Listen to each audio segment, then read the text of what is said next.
ఎన్నిసార్లు విన్నా మళ్ళీ మళ్ళీ వినాలనిపించే పాట ఇది. మీరు కూడా వినేసేయండి. నిన్నే చేరుకోలేక ఎటెళ్ళిందో నా లేఖ, వినేవారు లేక విసుక్కుంది నాకేక. నీదో కాదో రాసున్న చిరునామా, ఉందో లేదో ఆ చోట నా ప్రేమ. వరం లాంటి శాపమేదో సొంతమైందిలా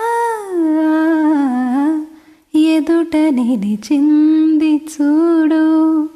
జలతారు వెన్నెలేమో ఎదను తడిపింది నేడు. చినుకంటి చిన్నదేమో మై మరచిపోయా మాయలో. ప్రాణమంత మీటుతుంటే వాన వీడలా ఎదుట నిలిచింది చూడు.